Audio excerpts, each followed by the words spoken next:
Hari cukup cerah, saatnya melihat proses penyamakan dan penjemuran kulit ikan sebagai bahan dasar membuat sepatu. Mbak Esi lagi ngapain? Lagi proses samak. Oh, lagi proses Iya. materi, lagi iseng.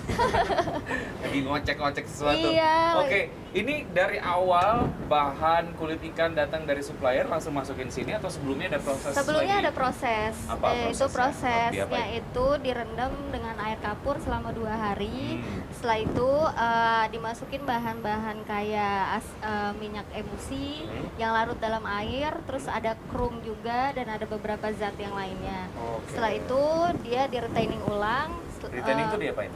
Jadi dia dibersihin lagi. Oh, Proses oke. samaknya itu baru kita aduk-aduk terus deh kayak gini. Nanti setelah itu setelah jadi seperti ini baru hasilnya seperti ini. Oke. Nah, ini kan ada pewarnanya ya. Pewarnanya dimasukkan pada saat setelah pengapuran tadi. Iya, pas lagi di saat lagi proses samak itu. Nah, saat proses samak itu direndam di cairan-cairan ini dan juga dikasih pewarna.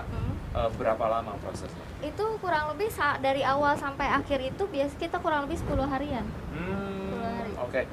Mbak, ini tapi kalau apa pas lagi diaduk-aduk gini masih ada bau amisnya Nggak ya? ada, nggak ada. Kan kita nggak ada. Ini kan justru ada beberapa bahan yang bikin dia itu menghilangkan Bau amisnya? bau amis. Oh, oke. Jadi yang kita pertahankan di sini itu kolagen ya justru. Yang kita hilangin itu enzim-enzim yang ada di kulit lemak ikan. Terusnya air yang ada kadar air yang ada di kulit ikan itu yang kita hilangin. Tapi yang kita pertahankan itu kolagennya.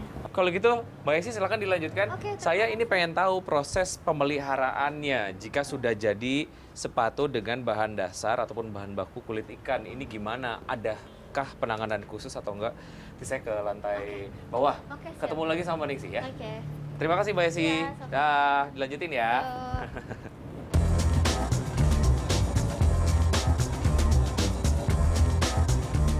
Pendiri sentra produksi sepatu kulit ikan ini rupanya ingin mendirikan sebuah bisnis yang lengkap, dari pembuatan sepatu hingga pemeliharaannya. Halo Teh. Halo. Ya, dari atas kita turun lagi ke lantai, berapa nih? Lantai 2. Oh, lantai 2. Oke, ini adalah area untuk Perawatan perawatan sepatu. dari sepatu yang sudah jadi. Ini konsep bisnisnya atau konsep usahanya kayaknya lengkap ya, dari Lengkap. bikin sepatu sampai pemeliharaannya. Betul. Jadi memang dari awal sudah kepikiran kayak gitu atau sambil jalan aja? Sambil waktu itu? jalan sih. Oh gitu, sip. Kita sambil ngobrol sama ada seorang petugas atau mas yang bertugas untuk membersihkan Membersih sepatu-sepatu. sepatu. Kita ngobrol di area sini yuk, Teh Ningsi. Ini Oke. karena di belakangnya biar seru kita sambil ngeliat-ngeliat sepatunya. Silakan Teh Ningsi. So. Sip. Nah, ini kan ada sepatu yang bahan dasar adalah kulit Kulit ikan ikan. yang memang lagi coba dibersihkan. Bersihkan. Boleh kita agak geser ke sini ya Mas ya? Sama Mas siapa namanya? Fitra. Mas Fitra.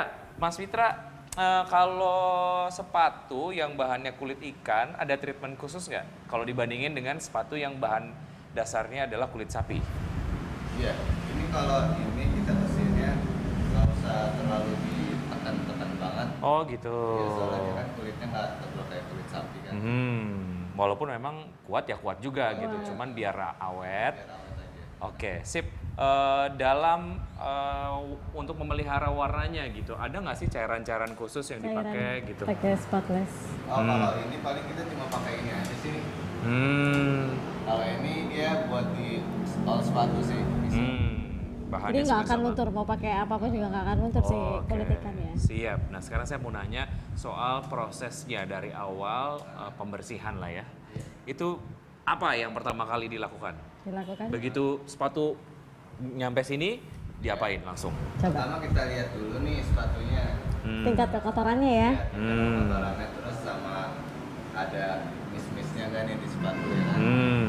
Nah, terus awal-awal kita harus cuci dari bawah dulu supaya nggak naik ke atas.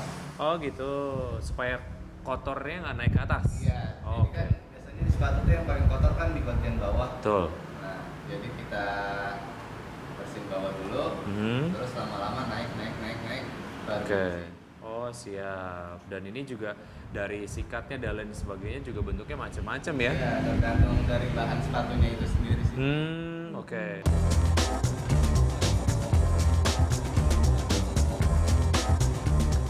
Seru ya, setiap ide bisnis jika dieksekusi dengan baik bisa menjadi peluang usaha yang memiliki masa depan yang baik.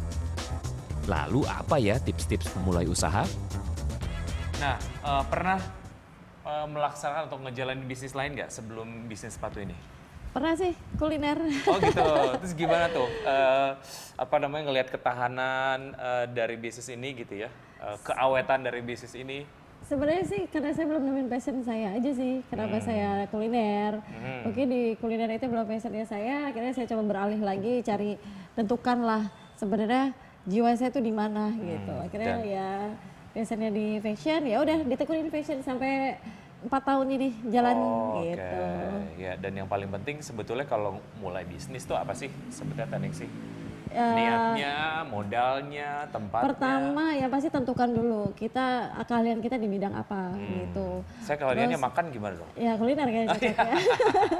Terus apa lagi? Pertama jangan kebanyakan planning. Ah. Yang pasti kalau kebanyakan planning ujung-ujungnya pasti nggak akan jadi kalau kita mau usaha. Udah tentukanlah usahanya habis itu jalanin. Mau modal sedikit bismillah aja dulu gitu.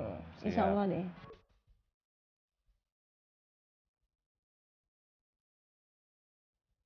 Ya, jalan-jalan saya kali ini cukup membawa ilmu yang luar biasa. Mudah-mudahan saya juga bisa jadi pengusaha seperti Mbak Ningsih dan teman-teman.